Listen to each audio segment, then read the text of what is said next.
Bagaimana rasanya mengusir menantu yang kalian anggap miskin dan menumpang hidup, tanpa pernah tahu kalau rumah mewah 3 lantai dan seluruh perusahaan yang kalian banggakan sebenarnya adalah milik wanita itu. 5 tahun bertahan disiksa batin demi menjaga harga diri suami, wanita ini justru dibuang seperti sampah di depan ratusan tamu undangan. Tapi mereka lupa satu hal. Ketika cinta tulusnya menguap, badai pembalasan yang dia lepaskan tidak akan menyisakan apapun. Kemarin memakai berlian dan jas penjahit ternama, hari ini harus mandi debu memikul karung semen seberat 50 kilogram demi sepiring nasi. Inilah kisah runtuhnya istana pasir keluarga Mahardika, yang sombong akibat meremehkan seorang ratu tanpa mahkota. Sunyi selalu merajai setiap sudut kediaman megah berlantai 3 itu. Langit-langit ruangan yang tinggi menjulang menciptakan gema yang aneh, seolah-olah setiap helai napas yang berembus di sana akan dipantulkan kembali sebagai nyanyian kesepian. Di ruang makan yang luas, detak jarum jam dinding antik terdengar begitu dominan, mengetuk konstan bagai hitungan mundur yang menjemukan. Arini berdiri di dekat meja makan marmer impor, menatap jemarinya yang sedang merapikan letak cangkir-cangkir teh. Denting halus porselen halus saat bersentuhan dengan permukaan meja menimbulkan nada tinggi yang jernih, memecah keheningan sesaat sebelum kembali ditelan oleh sunyi. 5 tahun sudah ia mendiami istana megah ini, memerankan sosok istri yang penurut, lembut, dan teramat sabar. Baginya, rumah ini tak ubahnya sebuah sangkar emas yang kedap udara. Langkah kaki yang beritme cepat dan berat tiba-tiba terdengar dari arah tangga melingkar. Gemerincing perhiasan emas yang saling beradu mengiringi setiap ayunan langkah tersebut, mengumumkan kehadiran sang nyonya besar bahkan sebelum sosoknya terlihat. Ibu Gayatri melangkah masuk ke ruang makan dengan dagu terangkat tinggi, memancarkan keangkuhan yang telah mendarah daging. Berapa kali harus kubilang, Arini? Letak cangkir ini harus menghadap ke timur saat matahari pagi mulai naik, tegur Ibu Gayatri. Suaranya yang serak-serak basah namun tajam bergema di ruangan luas itu, menyengat rungu dengan nada meremehkan. 5 tahun mendiami tempat ini, tetapi seleramu tetap saja seperti wanita kelas bawah yang tidak pernah dididik. Arini menarik napas dalam-dalam secara perlahan, menahan gejolak di dadanya agar tidak sampai ke permukaan wajahnya yang tenang. Baik, Ibu. Akan saya sesuaikan kembali, jawabnya lirih. Nada suaranya datar, tanpa riak emosi yang berarti, menciptakan kontras yang kontras dengan letupan amarah mertuanya. Tepat saat itu, Rendra melangkah masuk. Pria itu tampak rupawan dalam balutan kemeja sutra berpotongan modis yang membungkus tubuh atletisnya. Wajah flamboyannya memancarkan pesona luar biasa yang biasa memikat relasi bisnisnya. Namun, di balik ketampanan itu, tersimpan kerapuhan yang hanya diketahui oleh orang-orang terdekatnya. "Ada apa lagi pagi-pagi begini, Ma?" tanya Rendra. Suara baritonnya terdengar lembut, namun ada getar kecemasan yang samar di ujung kalimatnya. Ia segera menarik kursi marmer, lalu duduk tanpa menyapa istrinya terlebih dahulu. "Istrimu ini, Rendra, dia tidak pernah bisa menyesuaikan diri dengan standar keluarga kita," keluh Ibu Gayatri, seraya mengibaskan tangan yang dipenuhi cincin berlian berkilau. Gesekan logam berharga itu kembali menimbulkan bunyi berisik yang mengganggu pendengaran. "Ibu heran, bagaimana bisa kamu mempertahankan wanita rumahan yang tidak memiliki kontribusi apa-apa selain menumpang hidup di atas kesuksesanmu?" Mendengar sindiran tajam itu, Arini hanya diam berdiri di sudut meja. Ia memperhatikan suaminya, menanti sebuah pembelaan, atau setidaknya satu patah kata yang menenangkan. Namun, Rendra justru mengalihkan pandangannya ke arah gawai di tangannya. "Sudahlah, Ma. Arini memang begitu. Tidak perlu terlalu dipikirkan," gumam Rendra tanpa mendongak. Suaranya terdengar sangat pelan, seolah-olah diredam oleh rasa enggan untuk berkonfrontasi dengan ibunya sendiri. Pria itu memilih menyesap kopi hangatnya, membiarkan keheningan kembali menguasai ruangan, sementara istrinya terus dihujani tatapan merendahkan. Ibu Gayatri mendengus keras, suara napasnya terdengar kasar di tengah kesunyian ruang makan. "Kamu terlalu memanjakannya, Rendra. Ingat, reputasi keluarga kita di lingkaran sosialita taruhannya. Kita tidak bisa terus-menerus membiarkan wanita miskin ini merusak citra yang sudah kita bangun dengan susah payah." Arini menatap cangkir teh di depannya yang kini mulai mendingin. Di dalam benaknya yang sunyi, ia tahu betul sebuah kebenaran yang tidak pernah diketahui oleh kedua orang di hadapannya ini. Di balik dinding kokoh berlantai 3 ini, ada rahasia besar yang tersimpan sangat rapat. Perusahaan Rendra yang mereka agungkan sebenarnya sedang sekarat di ujung tanduk, terlilit utang yang siap menenggelamkan mereka kapan saja, dan seluruh napas finansial yang membuat mereka bisa tetap mendongak di hadapan dunia, sepenuhnya ditiupkan oleh jemari lembut Arini melalui saluran dana rahasia. Namun, demi menjaga sisa-sisa harga diri pria yang pernah sangat ia cintai itu, Arini memilih membiarkan dirinya tetap menjadi bayangan yang tidak terlihat. Gema tawa sombong, Ibu Gayatri kembali terdengar, memenuhi langit-langit rumah yang dingin. Sementara Arini hanya mampu mengepalkan tangannya di balik lipatan gaun sederhananya. Hembusan angin pendingin ruangan berdesir halus, mengiringi langkah kaki Arini yang menginjak lantai marmer mengilap di lobi gedung pencakar langit itu.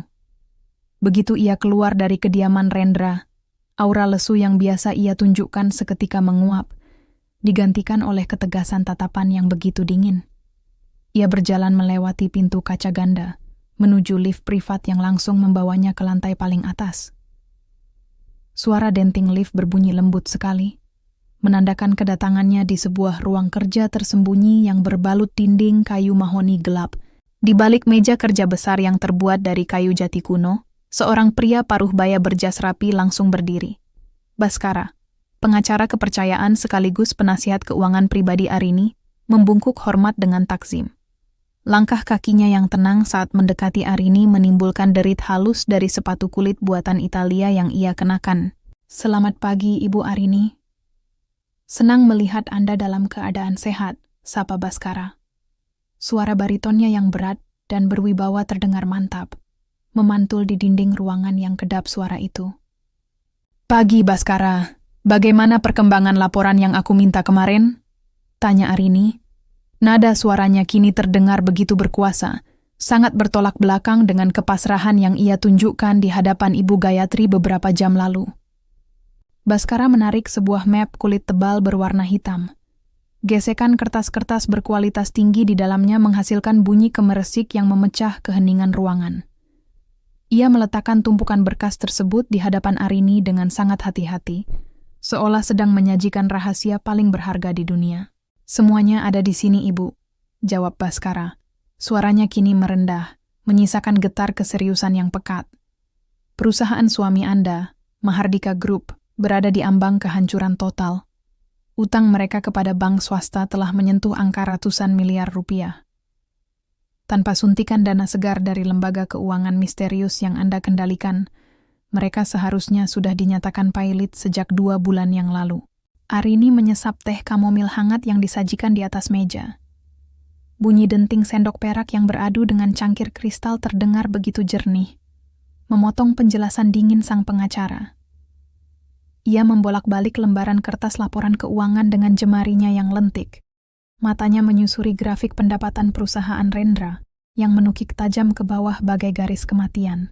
Rendra masih mengira bahwa investasi yang masuk ke rekening perusahaannya berasal dari konsorsium asing, bukan? Tanya Arini, menyunggingkan senyum tipis yang penuh ironi. "Benar sekali, Ibu."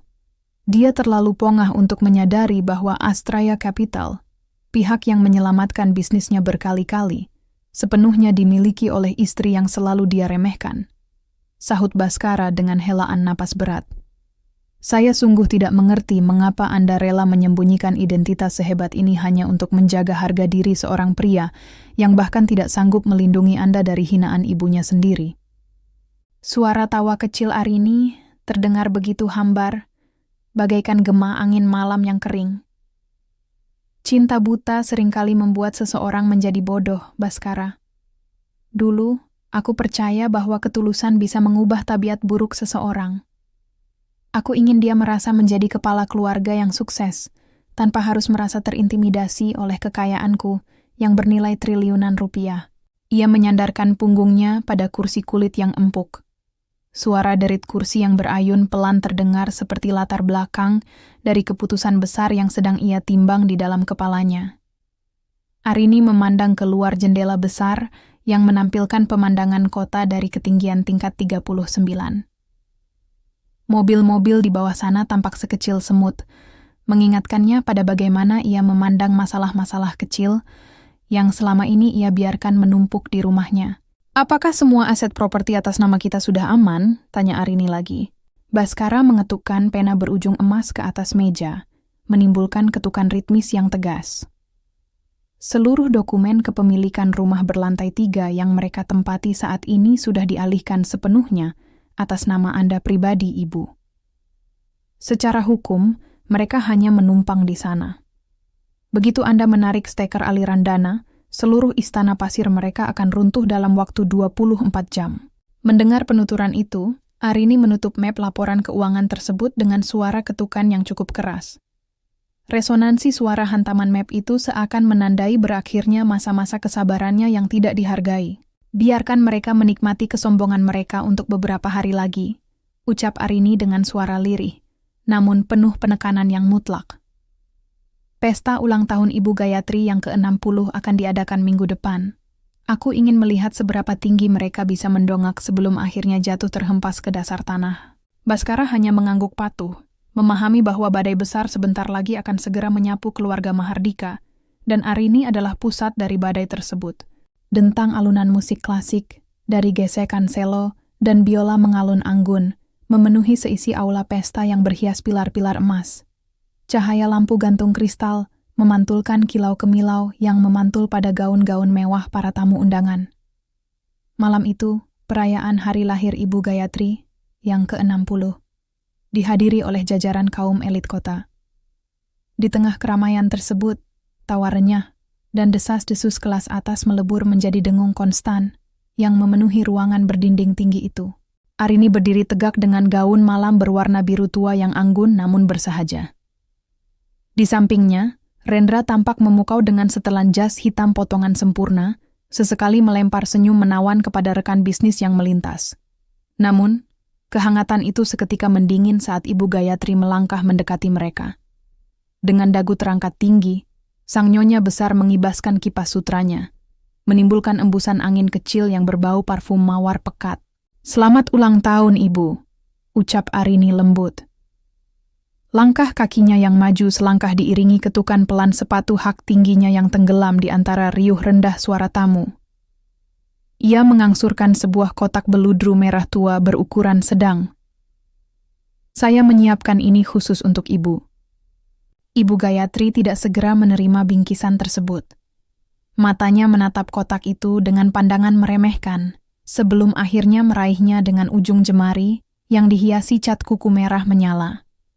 Suara gesekan beludru saat ia membuka penutup kotak terdengar cukup jelas di antara mereka bertiga. Di dalamnya, terbaring sebuah kalung giok putih kuno, berukir indah, mahakarya langka, yang bernilai ratusan juta rupiah.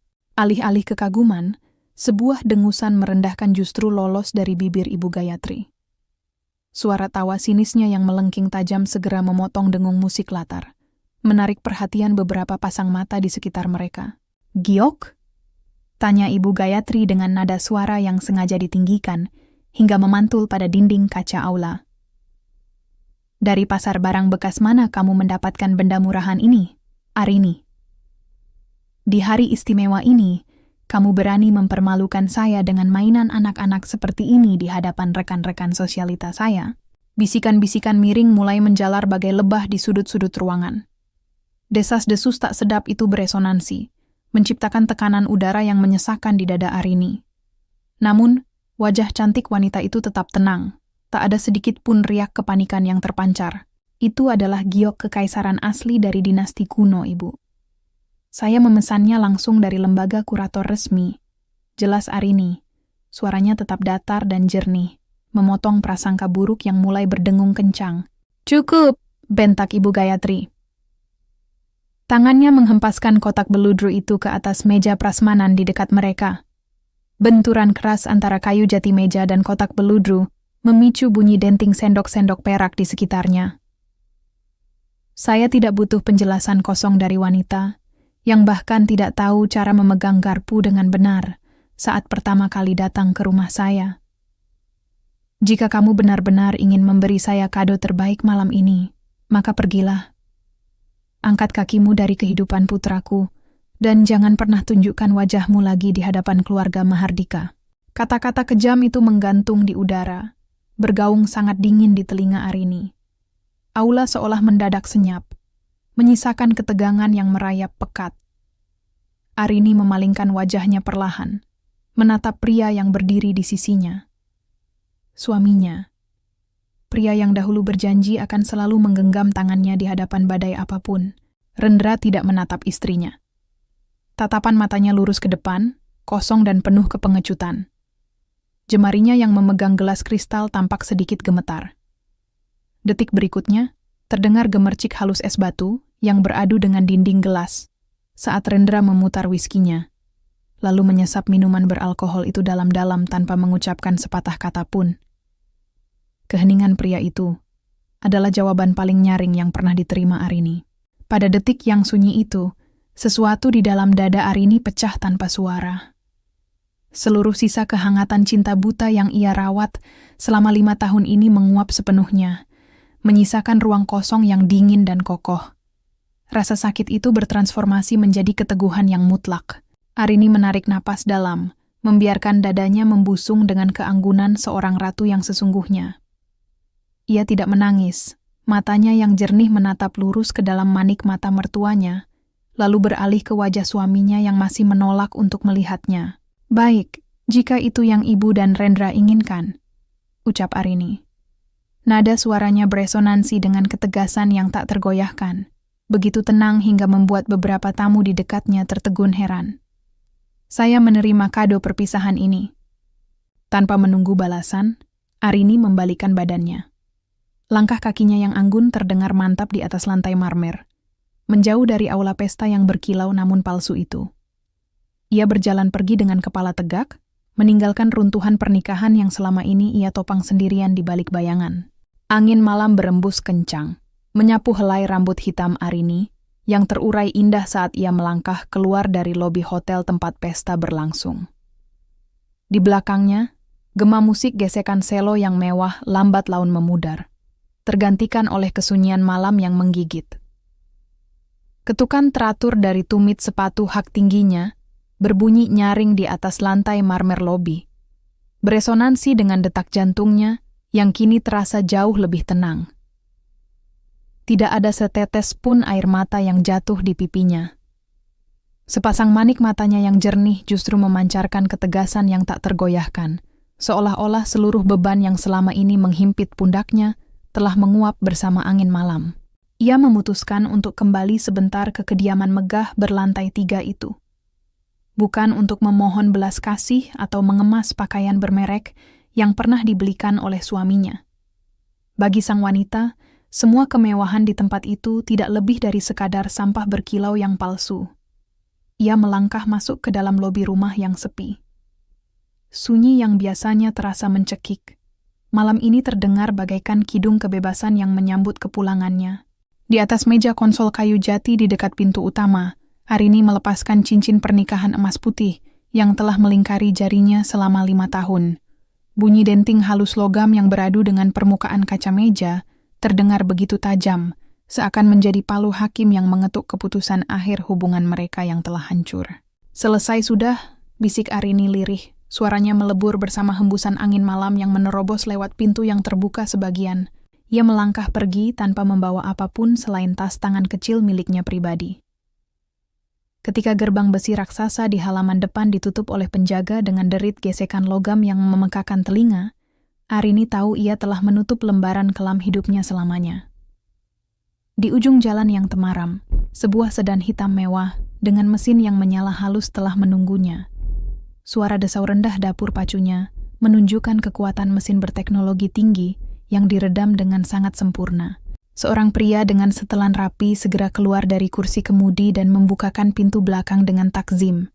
Klik pelan dari gagang pintu yang ditarik, disusul debum kedap yang mantap saat pintu tertutup, seketika mengisolasi Arini dari dunia luar yang bising.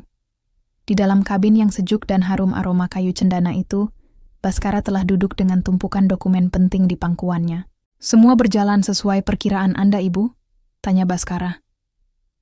Suara bariton sang pengacara terdengar mantap, memecah keheningan di dalam kendaraan yang mulai bergerak membelah jalanan kota yang lengang.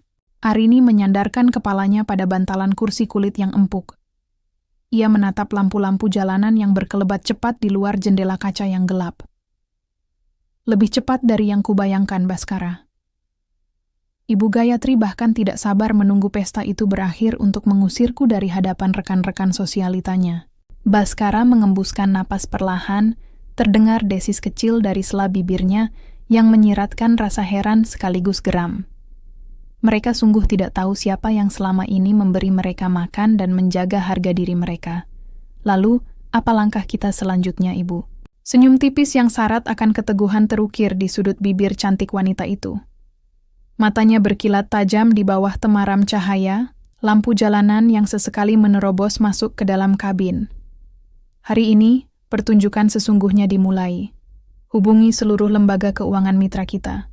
Tarik semua jaminan yang selama ini menopang Mahardika Group.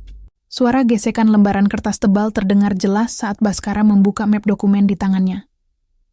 Baik, Ibu. Bagaimana dengan rumah berlantai 3 yang saat ini mereka tempati? Kirimkan surat perintah pengosongan besok pagi. Aku ingin mereka menyadari bahwa tempat berteduh yang selama ini mereka sombongkan sebenarnya didirikan di atas tanahku. Jawab Arini tanpa ada keraguan sedikit pun dalam nadanya. Suaranya yang tenang namun sedingin es bergaung di ruang kabin yang sempit itu, membawa aura kepastian yang mutlak.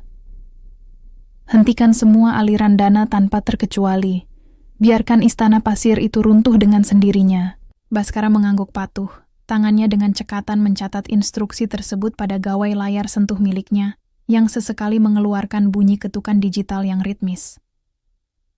Semua instruksi akan dilaksanakan dalam waktu kurang dari 24 jam. Besok pagi, badai itu akan menyapu mereka tanpa peringatan. Kendaraan mewah itu terus melaju cepat, meninggalkan bayang-bayang masa lalu, Arini yang kini mulai hancur berkeping-keping di belakang sana. Arini memejamkan mata, menikmati detak kebebasan yang akhirnya ia miliki, sepenuhnya setelah sekian lama berada dalam sangkar emas yang palsu. Pagi itu, kediaman megah berlantai 3 tidak lagi terasa tenang. Keheningan fajar seketika pecah oleh dering telepon genggam yang menjerit berulang kali di atas meja rias. Rendra tersentak bangun dengan pelipis yang dibanjiri keringat dingin.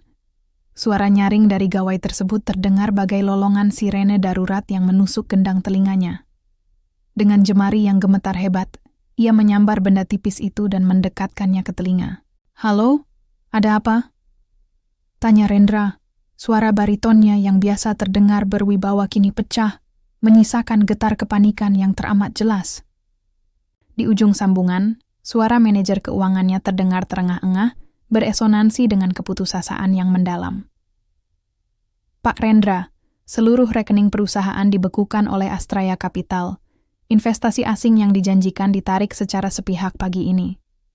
Tidak hanya itu, surat tagihan utang dari bank swasta berdatangan secara serentak.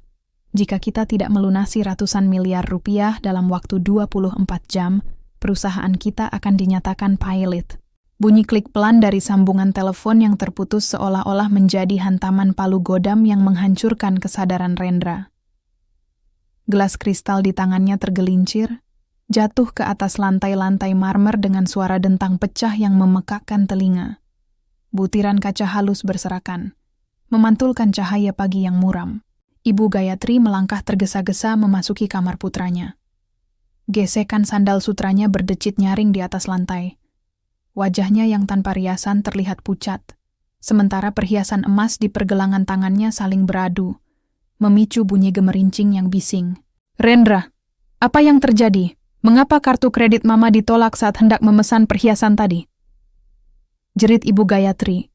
Suara seraknya yang melengking tinggi bergema di langit-langit kamar yang luas. "Siapa wanita miskin itu hingga berani membuat pelayan di rumah ini tidak menyiapkan sarapan pagi untukku?"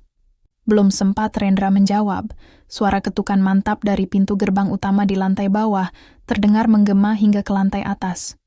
Bunyi hantaman kayu jati tebal yang diketuk dengan ritme teratur itu menciptakan ketegangan baru di dalam dada mereka.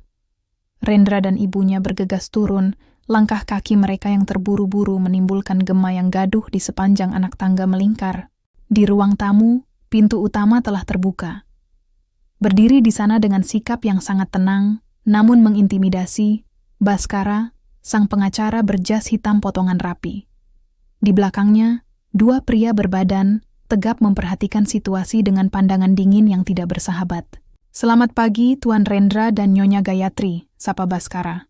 Suaranya yang berat dan jernih bergaung di ruangan tersebut, membawa kewibawaan yang mutlak. "Baskara, apa yang kamu lakukan di rumahku pagi-pagi begini?" tanya Rendra, mencoba menutupi kegelisahannya dengan suara yang ditinggikan, meskipun napasnya terdengar tidak beraturan. "Di mana Arini? Suruh istri tidak berguna itu pulang sekarang juga dan selesaikan kekacauan keuangan ini." Baskara menyunggingkan senyum tipis yang syarat akan sindiran. Ia menarik sebuah map kulit tebal dari dalam tas jinjingnya. Gesekan kertas-kertas tebal di dalamnya menghasilkan bunyi kemeresik yang tajam, memotong keberanian Rendra yang rapuh. "Nyonya Arini tidak akan pernah kembali ke tempat ini," ujar Baskara tenang. Ia melangkah maju, meletakkan berkas dokumen tersebut di atas meja kaca. Benturan pelan antara map dan permukaan kaca menimbulkan resonansi suara yang begitu dingin. "Dan perlu saya luruskan, Tuan Rendra, tempat ini bukan rumah Anda. Ini adalah properti pribadi atas nama Nyonya Arini." Ibu Gayatri tergelak sinis, suara tawa melengkingnya memantul keras pada dinding kaca ruang tamu. "Jangan membual, pengacara tidak tahu diri. Istana berlantai 3 ini dibangun dari keringat putraku. Arini hanya wanita udik yang menumpang hidup di sini. Silakan periksa dokumen kepemilikan sah ini, Nyonya," sapa Baskara. Suaranya tetap datar tanpa riak emosi sedikit pun. Seluruh sertifikat tanah, bangunan, bahkan aliran dana yang menghidupi bisnis Mahardika Group selama 5 tahun terakhir ini sepenuhnya bersumber dari Astrea Capital, lembaga investasi yang dimiliki secara tunggal oleh Nyonya Arini. Rendra merebut kertas-kertas tersebut dengan kasar. Bunyi sobekan kecil terdengar saat jemarinya yang panik membalik lembaran demi lembaran dengan tergesa-gesa. Matanya melebar, urat-urat di lehernya menegang saat melihat tanda tangan Arini sebagai pemilik mutlak seluruh aset mereka. Di lembar terakhir, terdapat selembar surat perintah pengosongan rumah. "Ini tidak mungkin, gumam Rendra. Suaranya bergetar lemah, nyaris seperti bisikan yang tenggelam di tenggorokan. "Kalian memiliki waktu tepat 24 jam untuk mengemas barang-barang pribadi dan meninggalkan tempat ini," tegas Baskara. Setiap kata yang diucapkannya terdengar bagaikan keputusan hakim yang tidak dapat diganggu-gugat. "Besok pagi, petugas keamanan kami akan menyegel seluruh bangunan ini tanpa toleransi." Baskara membalikkan badan dan melangkah pergi. Derit halus sepatu kulitnya yang menjauh di atas lantai marmer terdengar bagaikan hitungan mundur menuju kehancuran total keluarga Mahardika. Di dalam ruang tamu yang sunyi, jeritan histeris Ibu Gayatri yang menolak kenyataan mulai membubung tinggi, sementara Rendra hanya mampu terduduk lemas di atas lantai, menatap runtuhnya istana pasir yang selama ini mereka banggakan. Debam keras pintu gerbang besi yang tertutup rapat bergema membelah keheningan siang yang terik. Suara logam raksasa yang saling beradu itu menjadi tanda mutlak bahwa dinasti Mahardika telah terusir dari istana mereka sendiri. Di atas trotoar jalanan yang berdebu, Rendra berdiri mematung dengan napas memburu. Di sampingnya, beberapa tas kulit mahal teronggok begitu saja di atas tanah kering. Derit roda koper yang bergesekan kasar dengan aspal panas saat ditarik paksa oleh petugas keamanan tadi masih menyisakan rasa ngilu di telinganya. Ibu Gayatri duduk bersimpuh di atas tumpukan barang bawaan mereka, mengabaikan debu yang kini mengotori gaun sutra kesayangannya. Matanya yang merah menatap nanar ke arah layar telepon genggam miliknya. Jemarinya yang gemetar mencoba menghubungi satu persatu nama yang ada di dalam daftar kontak sosialitanya. "Halo Siska, ini aku Gayatri. Bisakah aku menumpang di rumah peristirahatanmu di luar kota untuk beberapa hari? Kami sedang ada sedikit masalah teknis di rumah," pinta Gayatri. Suaranya yang biasa melengking tinggi kini terdengar serak, bergetar menahan malu yang teramat sangat. Dari pengeras suara telepon, terdengar desah napas malas yang disusul suara tawa meremehkan. "Aduh Gayatri, maaf sekali, rumah itu sedang direnovasi. Lagi pula, berita tentang kebangkrutan keluargamu sudah tersebar di seluruh grup obrolan kami. Sebaiknya kamu cari tempat lain saja." Klik. Sambungan terputus sepihak, menyisakan nada sibuk berupa dengung pendek yang monoton dan terasa begitu menyiksa telinga.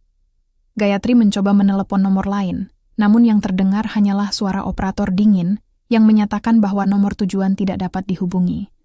Keangkuhan wanita paruh baya itu luruh seketika, menyisakan isak tangis tertahan yang terdengar menyedihkan di tepi jalan raya yang bising oleh deru kendaraan lalu lalang. "Ma, sudahlah. Mereka tidak akan membantu kita," bentak Rendra frustrasi. Suara baritonnya pecah, menyisakan keputusasaan yang mendalam. Ia menjambak rambutnya sendiri, mencoba mencari jalan keluar dari labirin kehancuran yang mendadak mengurung hidup mereka. Belum sempat mereka meratapi nasib lebih jauh, sebuah pekikan nyaring dari decit ban yang bergesekan keras dengan aspal mengejutkan keduanya. Sebuah mobil jeep hitam berukuran besar berhenti mendadak tepat di hadapan mereka. Pintu kendaraan itu terbuka dengan bantingan keras, memicu dentang logam yang mengagetkan beberapa pejalan kaki di sekitar tempat tersebut. Dari dalam kabin kemudi, melangkah turun seorang pria bertubuh kekar dengan tato yang melingkari lengan berototnya. Gatot, penagih utang yang terkenal kejam di kalangan bisnis gelap, menatap Rendra dengan pandangan mata yang dingin tanpa ampun. "Tuan Rendra Mahardika," sapa Gatot. Suara seraknya yang berat beresonansi kuat di udara terbuka, mengirimkan gelombang ketakutan yang instan ke dalam dada Rendra. "Senang akhirnya bisa menemukanmu di luar rumah megahmu ini." "Ke Gatot, tolong beri aku waktu beberapa hari lagi. Aku pasti akan melunasi semuanya," rintih Rendra. Suaranya bergetar hebat, hingga giginya saling berantuk, menciptakan bunyi gemeletuk ketakutan yang samar. Gatot melangkah maju. Setiap entakan sepatu larasnya di atas semen trotoar terdengar bagai ketukan lonceng kematian bagi Rendra.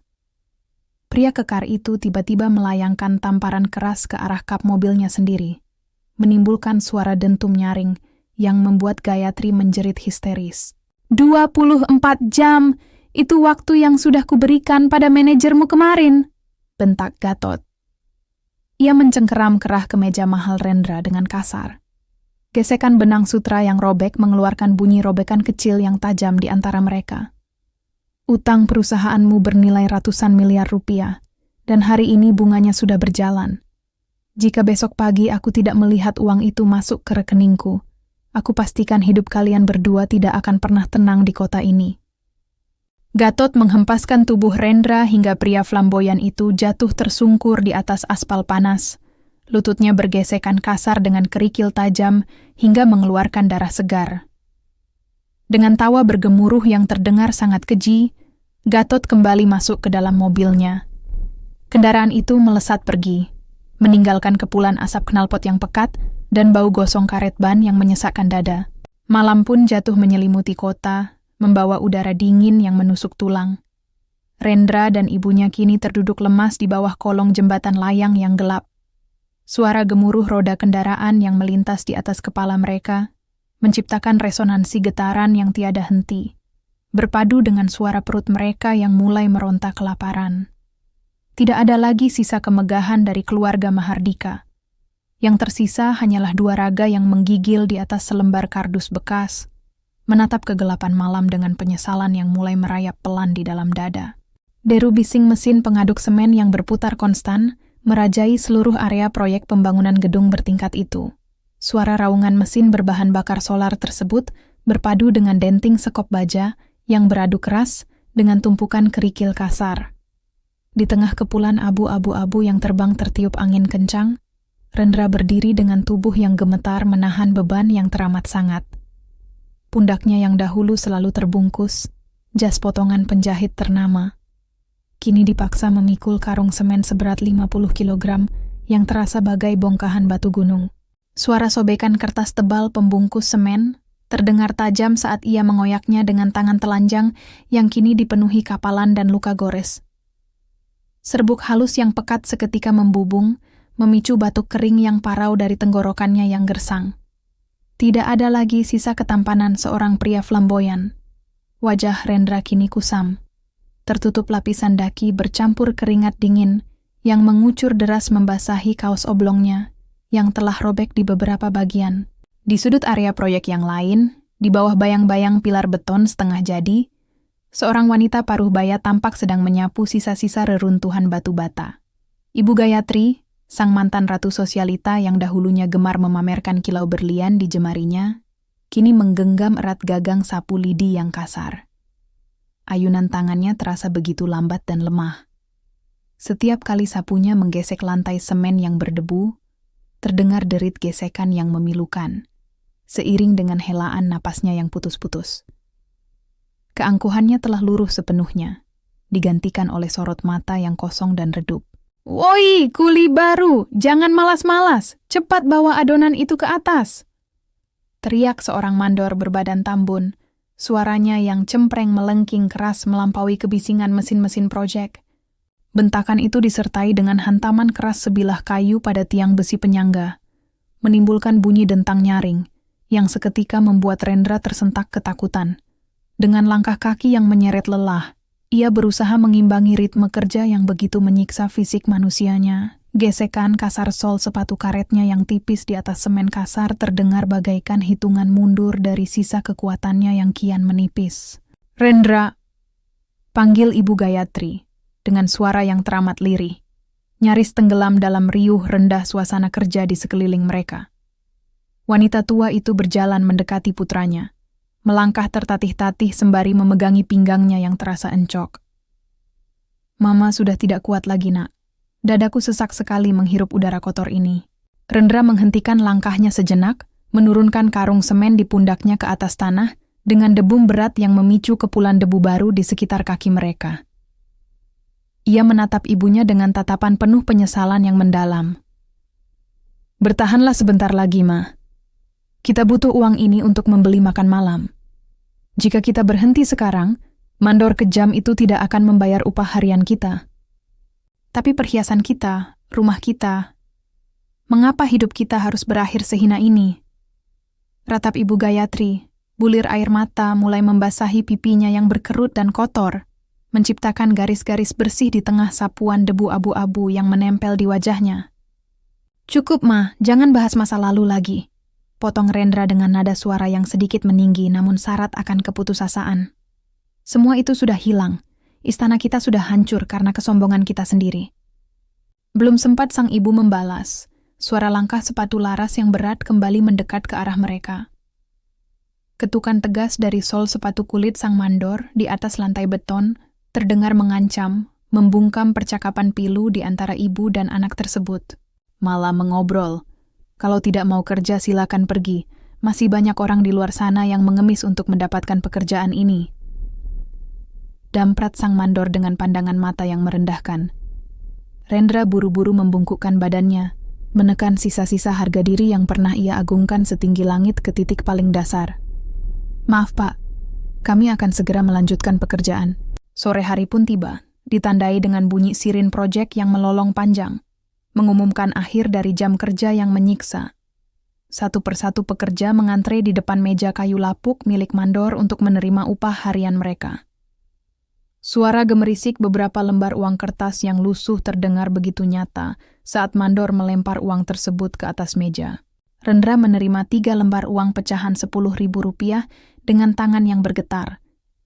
Nilai yang dahulunya bahkan tidak cukup untuk membeli segelas kopi di kafe langganannya, kini menjadi satu-satunya penyambung nyawa bagi dirinya dan sang ibu.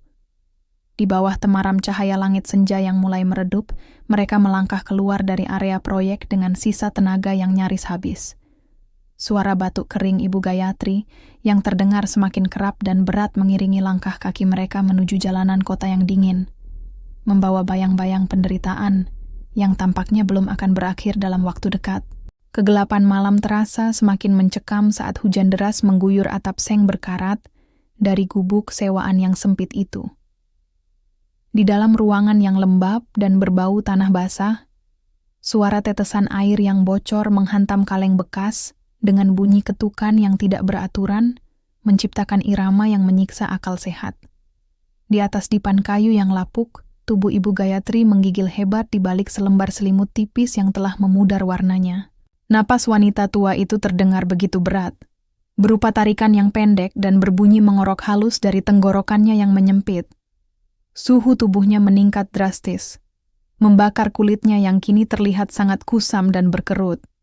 Wajah yang dahulu selalu dipoles kosmetik impor bernilai jutaan rupiah itu kini pucat pasi, menyisakan banyangan cekung di kedua pipinya yang kian kurus akibat kurangnya asupan makanan yang layak. Rendra duduk bersimpuh di sisi dipan, menggenggam tangan ibunya yang terasa sekering ranting pohon mati. Jemarinya yang dahulu bersih kini dipenuhi bekas kapalan kasar akibat memikul karung semen.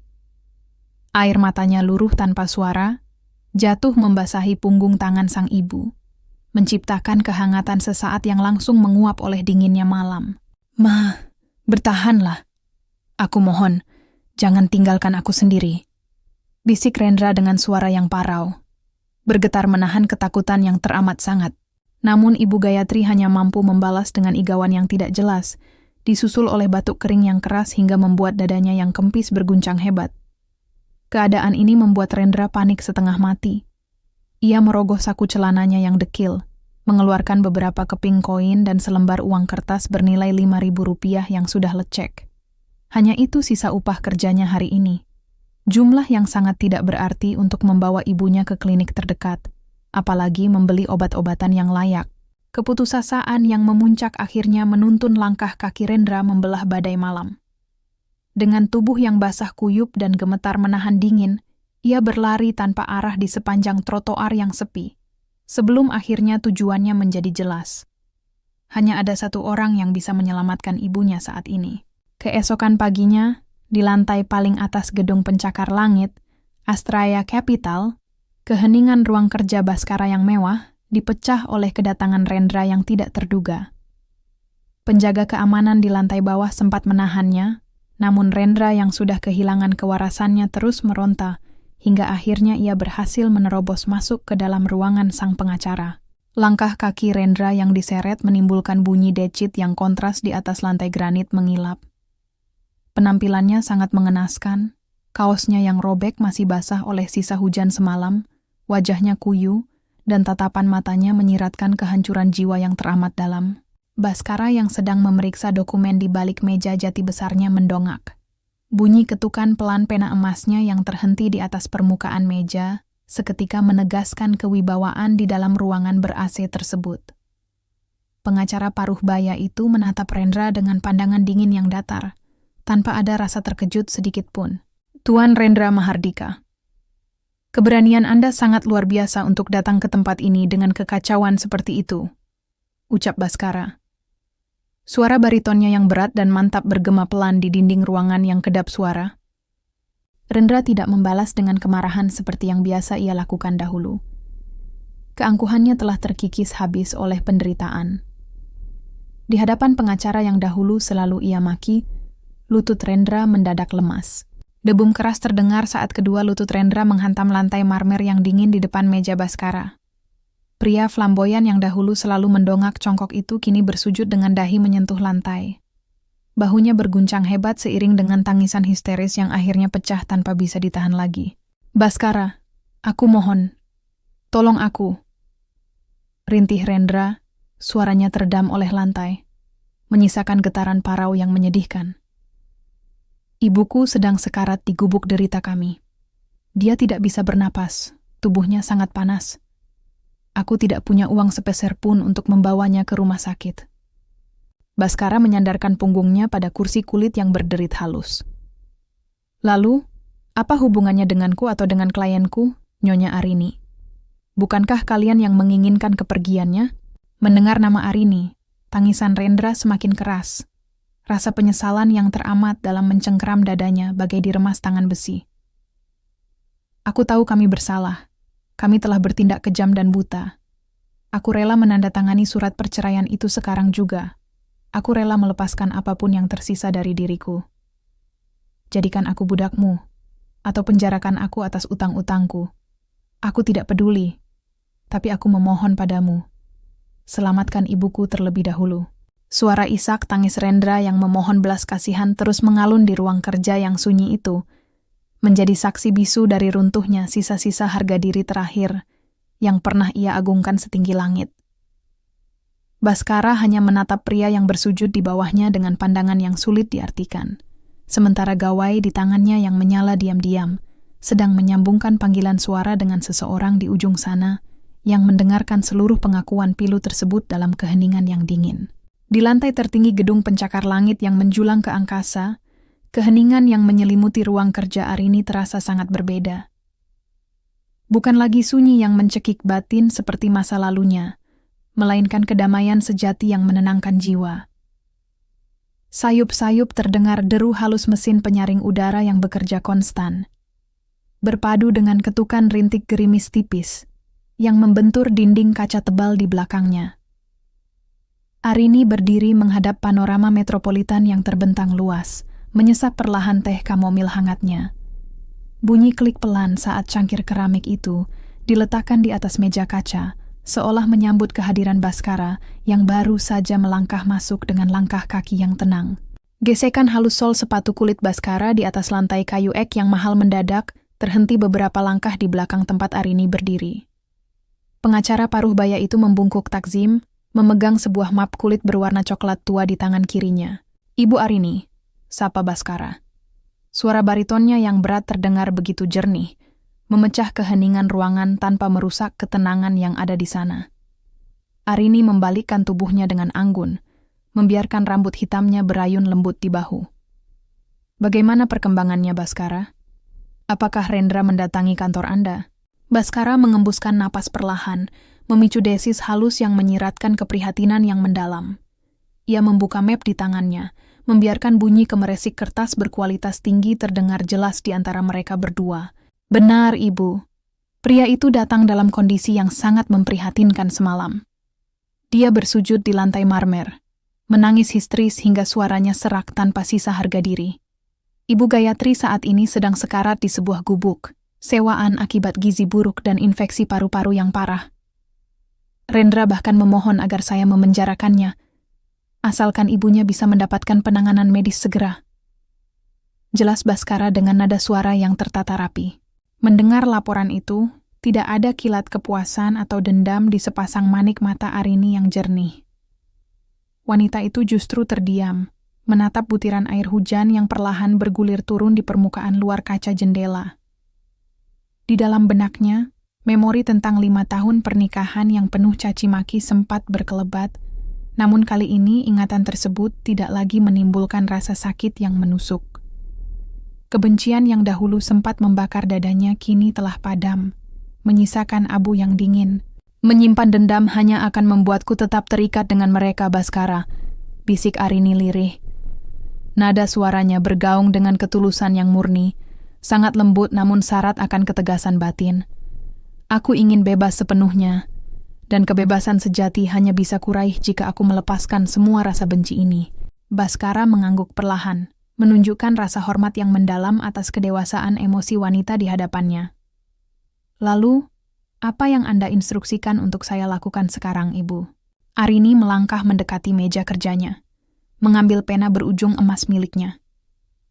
Ketukan ritmis ujung pena di atas permukaan kayu jati memicu bunyi ketukan digital halus dari gawai yang berada di dekatnya saat ia mengaktifkan layar sentuh. "Urusi semua biaya pengobatan Ibu Gayatri di rumah sakit terbaik secara anonim. Jangan biarkan mereka tahu bahwa dana tersebut mengalir dari tanganku atau Astrea Capital," perintah Arini dengan suara yang mantap tanpa keraguan. "Pastikan wanita tua itu mendapatkan perawatan medis yang paling layak." Baskara mencatat instruksi tersebut dengan cekatan pada gawainya, menimbulkan bunyi ketukan digital yang teratur. "Baik, Ibu, bagaimana dengan kelanjutan hidup mereka setelah Ibu Gayatri sembuh nanti? Kita tidak bisa membiarkan mereka kembali menggelandang di jalanan kota." Senyum tipis yang syarat akan kedamaian terukir di sudut bibir cantik Arini. "Aku memiliki sebidang tanah pertanian kecil di sebuah desa terpencil di kaki gunung, lengkap dengan sebuah rumah kayu sederhana yang kokoh di sana. Serahkan properti itu kepada Rendra secara hukum. Katakan bahwa itu adalah bantuan dari lembaga sosial misterius yang iba dengan kondisi mereka." Arini menjeda kalimatnya sejenak, menatap Baskara dengan pandangan yang penuh arti. Biarkan mereka memulai kehidupan baru dari titik nol, belajar dari tanah, belajar dari alam, dan menemukan kedamaian dalam kesederhanaan hidup yang jauh dari gemerlap kemewahan palsu yang dulu merusak jiwa mereka. Keputusan Anda sungguh luar biasa, Ibu. Anda tidak hanya menyelamatkan raga mereka, tetapi juga memberi mereka kesempatan untuk memperbaiki jiwa mereka yang sempat tersesat. Puji Baskara dengan suara yang tulus dan bergetar hangat. Gerimis di luar jendela perlahan-lahan mulai mereda, menyisakan berkas cahaya matahari sore yang hangat menerobos masuk, menerangi ruang kerja yang sunyi itu dengan warna keemasan yang indah. Arini menarik napas dalam, merasakan dadanya yang kini terasa begitu lapang dan ringan, seolah beban berat tak kasat mata, yang selama ini menghimpit pundaknya telah menguap bersama berlalunya badai malam. Kicau burung gereja bersahutan di antara dahan pohon pinus yang basah oleh embun pagi. Di lereng gunung yang hijau, sebuah rumah panggung kayu sederhana berdiri dengan kokoh. Tidak ada lagi deru bising mesin pengaduk semen atau klakson kendaraan yang memekakkan telinga. Yang ada hanyalah ketentraman alam yang menyelimuti jiwa. Dari arah dapur, kepulan asap tipis membubung tinggi, membawa aroma kayu bakar yang khas berpadu dengan wangian singkong rebus yang baru saja matang. Ibu Gayatri duduk di emperan rumah, merapikan selendang kain lurik yang tersampir di pundaknya. Wajahnya yang kini bersih tanpa sapuan bedak mahal justru memancarkan rona kesehatan yang alami. Kedua matanya tidak lagi memancarkan sorot dingin yang meremehkan, melainkan kehangatan yang tulus. Dari kejauhan, Rendra melangkah mendekat dengan cangkul yang bertengger di bahu tegapnya. Kaos katun polos yang dikenakannya tampak kotor oleh tanah gembur, namun langkah kakinya terasa begitu ringan tanpa beban. "Teh hangatnya sudah siap, Ma?" tanya Rendra, menyeka peluh di dahinya dengan lengan baju. Suara baritonnya kini terdengar jernih, mengalun tanpa ada nada kecemasan yang dulu selalu menghantui setiap helai napasnya. Ibu Gayatri tersenyum lembut. Bunyi denting pelan cangkir seng yang diletakkannya di atas meja kayu terdengar akrab di telinga mereka. "Sudah, Nak. Minum selagi hangat. Hari ini tanah di ladang terlihat sangat bagus untuk mulai ditanami bibit baru." Obrolan hangat mereka terhenti sesaat oleh derit halus pagar bambu yang dibuka. Langkah kaki yang mantap di atas jalan setapak berbatu menarik perhatian keduanya. Baskara berdiri di sana dengan pakaian kasual yang rapi, membawa sebuah map kulit berwarna coklat tua. Pengacara paruh baya itu tidak lagi menunjukkan wajah dingin yang mengintimidasi, melainkan senyuman ramah yang menghargai. "Selamat pagi, Tuan Rendra, Nyonya Gayatri," sapa Baskara hangat. Gema suaranya yang berat berbaur dengan desir angin gunung yang menyejukkan pekarangan rumah tersebut. "Selamat pagi, Pak Baskara, silakan duduk," jawab Rendra sopan sembari mempersilakan tamu mereka menempati kursi bambu yang tersisa.